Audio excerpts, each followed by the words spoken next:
Olá, meu irmão, minha irmã, seja muito bem-vindo, muito bem-vinda. Hoje é dia 22 de junho, sábado da 11ª semana do tempo comum. Eu quero desejar que a paz de Jesus esteja no teu coração, o amor de Maria. Sempre no sábado, nós voltamos para a memória de Maria Santíssima. Como carmelitas, nós a temos como mãe e como irmã no Carmelo, na nossa vida consagrada a Jesus. Então, quero lembrar também que nesse sábado, ou seja, todos os sábados e quartas-feiras, eu rezo por você. Peço ao Senhor que essas pessoas que aqui no canal pedem orações, enfim, aonde estiverem, que Deus tenha misericórdia, que Deus tenha bondade, que Deus possa realizar o pedido dessas pessoas, possa favorecer a cada um em sua necessidade. Também hoje, nós celebramos a memória de São Paulino de Nola. Ele é do ano de 355 até o ano 431. Foi cônsul e governador. Deixou tudo para seguir Jesus. Foi bispo, conduzindo o povo de Deus como um bom pastor. E ainda celebramos também hoje São João Fischer, 1469 a 1535. Este, um grande bispo também, apologista, também chamado bom pastor. Ele defendeu a indissolubilidade do matrimônio. Ou seja, não fez nada mais do que sua obrigação, né? Mas ele defendeu, porque está aqui na Sagrada Escritura. Jesus vai falar lá na frente sobre a indissolubilidade também do matrimônio. E claro que, cumprindo a palavra de Deus, ele se tornou esse homem notável pelo bem que fez. Vamos ouvir. Primeira leitura. Leitura do segundo livro das Crônicas. Depois da morte de Joiada, os chefes de Judá vieram prostrar-se diante do rei Joás, que, atraído por suas lisonjas, se deixou levar por eles. Os chefes de Judá abandonaram o templo do Senhor, o Deus de seus pais, e prestaram culto a troncos sagrados e a imagens esculpidas, atraindo a ira divina sobre Judá e Jerusalém por causa desse crime. O Senhor mandou-lhes profetas para que se convertessem a ele. Porém, por mais que estes protestassem, não lhe queriam dar ouvidos. Então, o Espírito de Deus apoderou-se de Zacarias, filho do sacerdote Joiada. A ele apresentou-se ao povo e disse: Assim fala Deus. Por que transgredis os preceitos do Senhor? Isto não vos será de nenhum proveito, porque abandonastes o Senhor. Ele também vos abandonará. Eles, porém, conspiraram contra Zacarias e mataram-no a pedrada por ordem do rei no pátio do templo do Senhor. O rei Joás não se lembrou do bem que Joiada, pai do profeta, lhe tinha feito e matou seu filho Zacarias.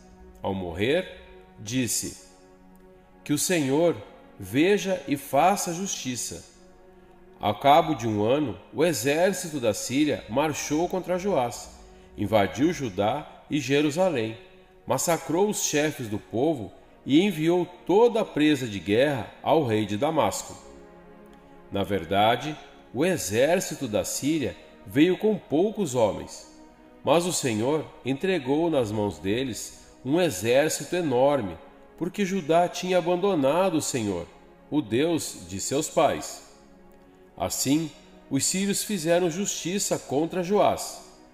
Quando eles se retiraram, deixando-o gravemente enfermo, seus homens conspiraram contra ele para vingar o filho do sacerdote Joiada, e mataram-no em seu leito. Ele morreu e foi sepultado na cidade de Davi, mas não no sepulcro dos reis. Palavra do Senhor. Salmo responsorial. Guardarei eternamente para ele a minha graça. Eu firmei uma aliança com meu servo, meu eleito, e eu fiz um juramento a Davi, meu servidor. Para sempre no teu trono firmarei tua linhagem, de geração em geração garantirei o teu reinado. Guardarei eternamente para ele a minha graça. Guardarei eternamente para ele a minha graça e com ele firmarei minha aliança indissolúvel. Pelos séculos sem fim conservarei sua descendência e o seu trono tanto tempo quanto os céus há de durar. Guardarei eternamente para ele a minha graça. Se seus filhos porventura abandonarem minha lei e deixarem de andar pelos caminhos da aliança, se pecando violarem minhas justas prescrições e se não obedecerem os meus santos mandamentos, guardarei eternamente para ele a minha graça. Eu, então, castigarei os seus crimes com vara, com açoites, flagelos, punirei as suas culpas, mas não hei de retirar-lhe minha graça e meu favor, e nem hei de renegar o juramento que lhes fiz. Guardarei eternamente para ele a minha graça. Aclamação ao Santo Evangelho. Aleluia, aleluia, aleluia. Jesus Cristo, Senhor nosso, sendo rico, para nós se tornou pobre, a fim de enriquecer-nos mediante sua pobreza. Aleluia, aleluia, aleluia. O Senhor esteja convosco, Ele está no meio de nós. Proclamação do Santo Evangelho de Jesus Cristo, contado por São Mateus. Glória a vós, Senhor. Naquele tempo disse Jesus aos seus discípulos: Ninguém pode servir a dois senhores, pois ou odiará a um e amará o outro, ou será fiel a um e desprezará o outro. Vós não podeis servir a Deus e ao dinheiro. Por isso, eu vos digo, não vos preocupeis com a vossa vida, com o que havereis de comer ou beber, nem com o vosso corpo, com o que havereis de vestir. Afinal, a vida não vale mais do que o alimento e o corpo mais do que a roupa? Olhai os pássaros dos céus, eles não semeiam, não colhem, nem ajuntam em armazéns. No entanto, vosso Pai que está nos céus os alimenta. Vós não valeis mais do que os pássaros? Quem de vós pode prolongar a duração da própria vida só pelo fato de se preocupar com isso?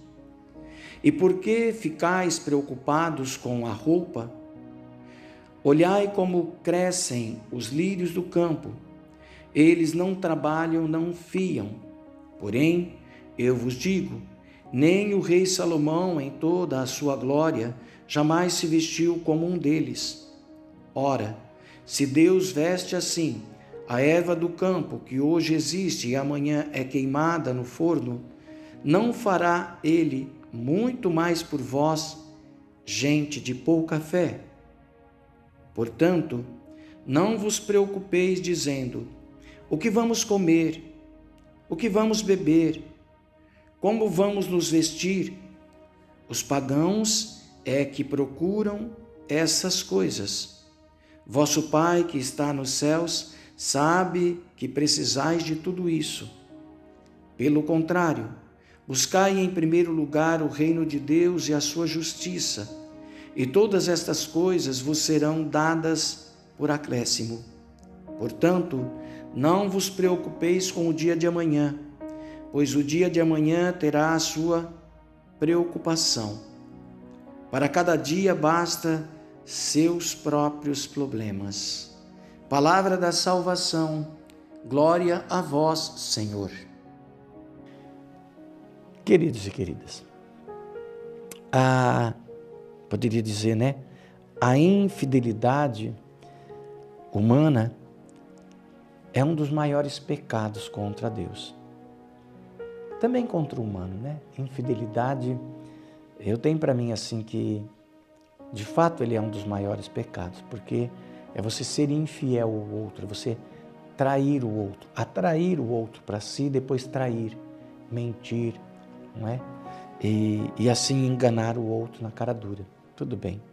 Vira e volta, a gente se depara com uma situação assim, né? Lamentável. Que miséria que foi o outro para poder agir assim com você. Mas nós não temos que olhar para o outro, nós temos que olhar para nós. Quando eu faço isto.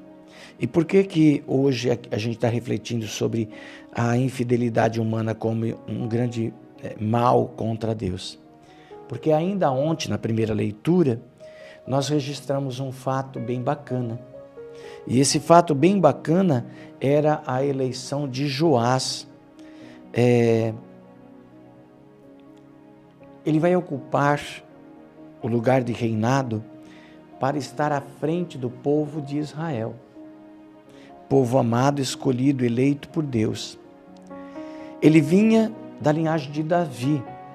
E era isso que dava o carimbo para ele, as boas-vindas para ele, o apoio das pessoas. O povo vibrou quando Joás entra no seu cargo, quando ele ocupa o seu trono.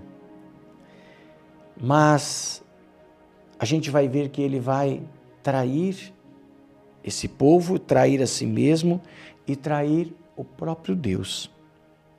Hoje nós temos esse relato na primeira leitura de Joás que abandona a lei de Deus, que quebra a aliança que Deus criou com ele, através do grande pecado da idolatria. O que é o pecado da idolatria? Pecado muito grave, é pôr outra coisa no lugar de Deus, um objeto, uma pessoa, enfim. E Joás não consegue suportar a resistência da tentação de outros reis à sua volta. E ele cede. E quando ele cede, ele trai o povo. E quando ele trai o povo, ele põe esse povo também em risco, porque ele levou esse povo a um lugar que não é de Deus. Então vai pagar por seu pecado e pelo pecado do outro também. No Evangelho, quando Jesus diz: ninguém pode servir a dois senhores, ele está nos aludindo a refletir sobre a nossa vida. E aí ele diz em contrapartida: buscai primeiro o reino de Deus. Ninguém pode servir a dois senhores. Buscai primeiro o reino de Deus. Ele já dá a palavra do dado, do que é, mas também dá a palavra de como superar. E é verdade. Quantas vezes nós vemos pessoas passando apuro porque vai levando as coisas na banha-maria, daqui um pouquinho tem que fazer uma escolha para um lado. E nós não temos lado. O nosso lado é o lado de Deus, então não temos que fazer escolha. Já está feita. Por isso é importante que desde o começo a gente assuma esse relacionamento para com Deus. Quer ver uma coisa? Hoje é muito comum que alguém numa rodinha de amigo assim comece a malhar o outro, comece a falar mal do padre, comece a falar mal do coordenador da comunidade.